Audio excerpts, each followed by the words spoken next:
بسم اللہ الرحمن الرحیم. سب سے پہلے تو آپ تمام دوستوں کا بہت بہت شکریہ.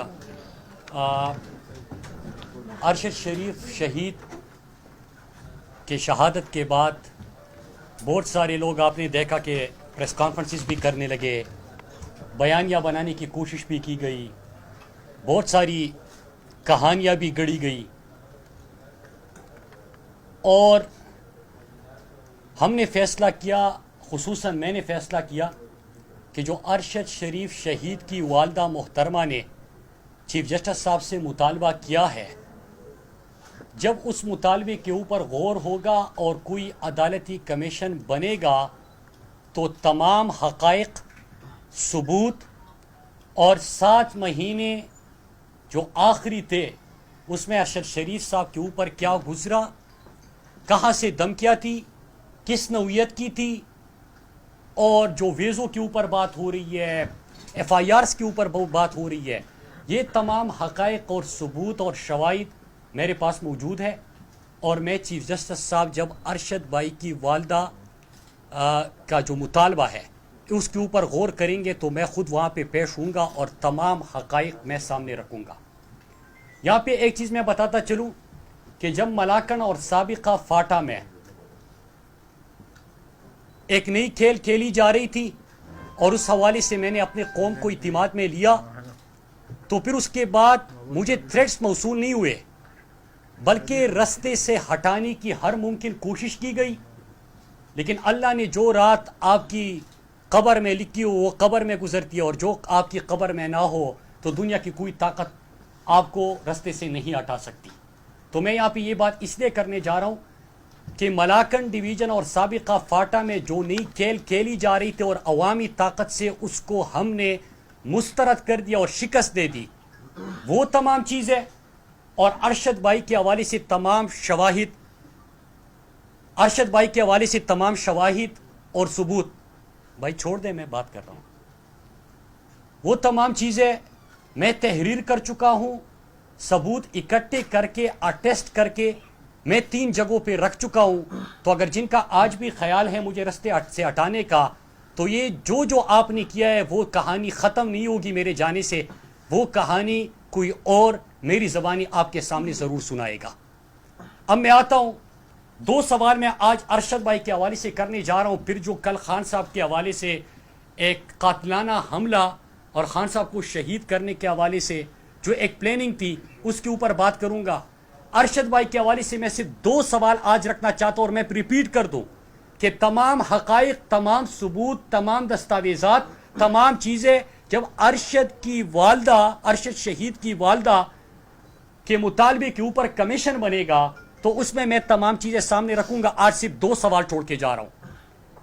ایف آئی آرز جو ارشد بھائی کے اوپر ہوئے تھے اس کی کہانی بھی بہت لمبی ہے, لیکن میں سیدھا آتا ہوں. آخری ملاقات جو ارشد شریف شہید کے گھر اسلام آباد کا ایک آفیسر بھیجا جاتا ہے, اور جو ارشد شریف کے نیچر کو جانتے ہیں کہ اگر آپ اسے دھمکی دیں گے اور آپ اسے للکاریں گے تو ارشد کا جواب کیا ہوگا, آپ تمام صحافی ہیں, آپ کو ان کا جواب کا مجھ سے بہتر اندازہ ہوگا.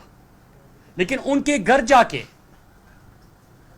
ان کو بتایا جاتا ہے کہ یہ میں نہیں آیا آج یہاں پہ, جو گفتگو میں آپ سے کر رہا ہوں تو آپ یہ سمجھے کہ ٹاپ سے بات آئی ہوئی ہے اور میں آپ کو کنوے کر رہا ہوں, اور جو آپ مجھے کہیں گے یہ ٹاپ تک جائے گی. یہ باتیں ہوتی ہے, ارشد کا جواب 2 ٹوک الفاظ میں چلا جاتا ہے, اور ارشد بھائی آخری الفاظ یہ ہوتے اگر اسی مقصد کے لیے آئے ہیں تو پھر نہ ہی سمجھے. اس کے بعد ارشد شریف صاحب کو اپنا نمبر چینج کرنا پڑتا ہے اور مخصوص ادارے کے آفیسرز کے نمبر پہلے بلاک کرتے ہیں, اور پھر اس کے بعد وہ ملک چھوڑنے پہ مجبور ہو جاتے ہیں. پھر ایک اور سوال میں یہاں پہ چھوڑ رہا ہوں اور باقی پھر ریپیٹ کر دوں کہ کمیشن کے سامنے, چیف جسٹس کے سامنے میں تمام حقائق رکھوں گا. ایک دوسرا سوال جو سب سے اہم ہے اور ابھی تک کسی نے نہیں پوچھا, 10 اور 22 تاریخ کے بیچ, 10 اور 22 اگست کے بیچ جب ارشد شریف صاحب کو دبئی سے نکلنا پڑا تو 10 اور 22 کے بیچ